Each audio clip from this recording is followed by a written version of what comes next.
But the question you are asking now leads to the apparent contradiction that I found on Friday in the course, and I stopped and asked for guidance. So I want to see if I can find it again. I remember it was in chapter 2. My friend Lynn was reading.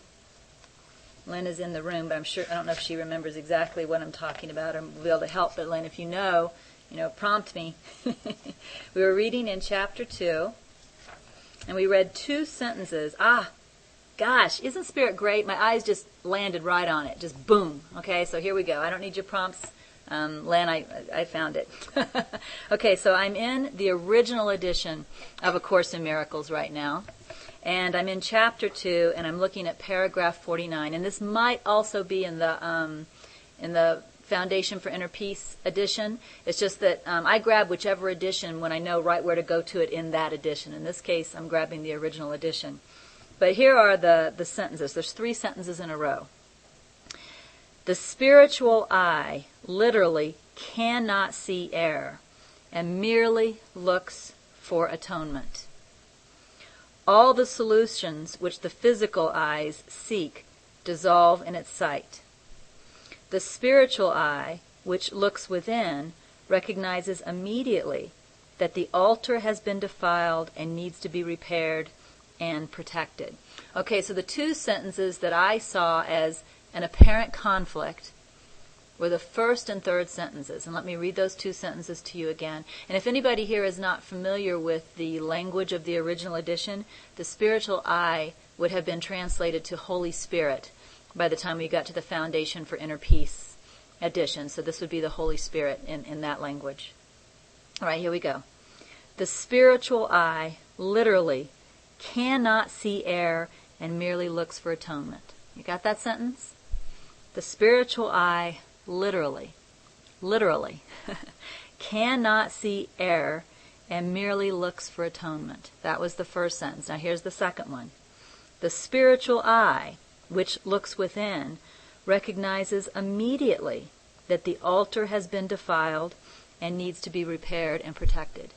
That sounded like a contradiction to me, because one sentence says it literally cannot see error, and the next sentence says it immediately recognizes that the inner altar has been defiled and needs to be repaired and protected.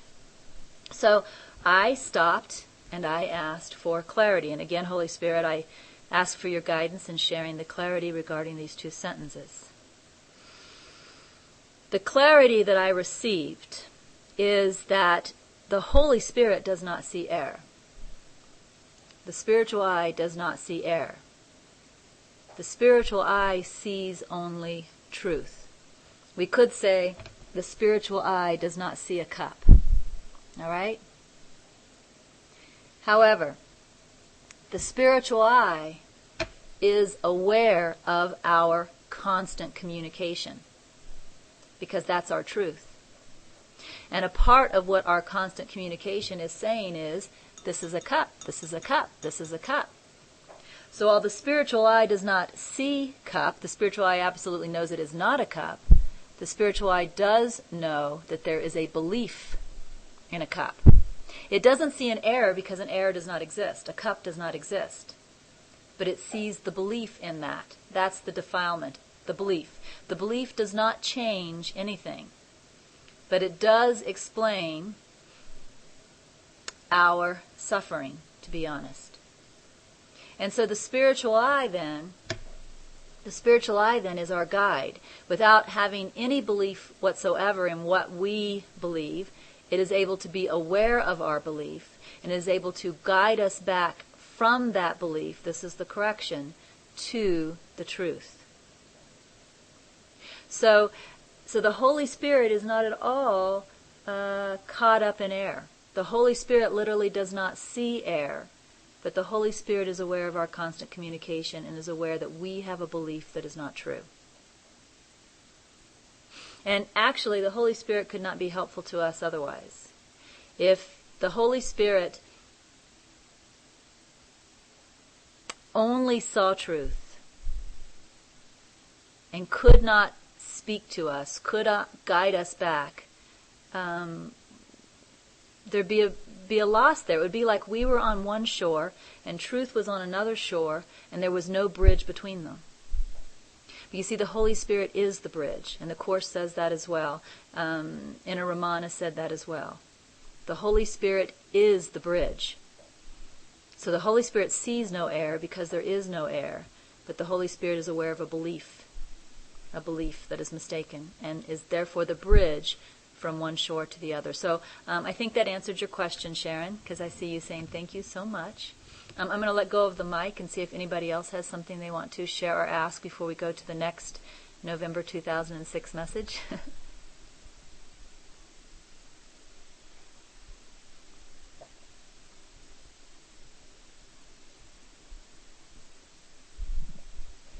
Yeah, Lynn is continuing to quote from the Course. She's writing, when the Holy Spirit is permitted to look upon the defilement of the altar, he also looks immediately toward the atonement.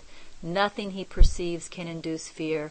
Everything that results from spiritual awareness is merely channelized toward correction. And we talked about this on Friday. I mentioned that whenever I seemed stuck in my mind, stuck in my perception, and of course pained by it, I would go to Holy Spirit and I would ask, what do I need to see? And Holy Spirit was always able to show me the error in my mind that was keeping me stuck. But I never felt judged. I never felt, in any way told that I was bad. The Holy Spirit showed me the error and pointed immediately to the correction. For example, the example I used is when I felt rejected by Laurent, and I had what seemed to be a broken heart, and I went to Holy Spirit for help. Holy Spirit showed me that the error was my own belief and my own rejectability. And the correction was allowing the healing of that belief.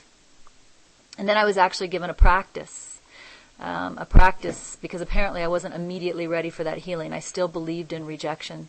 So I was given a practice, and I was told that whenever I felt that Laurent was hurting me through his actions or through his words, to say within myself, it is not Laurent that is hurting me, it is my own belief and my own rejectability. And as I stayed focused on that fact, what happened is that belief was healed. So the Holy Spirit's helpfulness was only channelized toward correction. Everything that results from spiritual awareness is merely channelized toward correction. There was no blame on me. There was no blame on Laurent. It was merely channelized toward correction.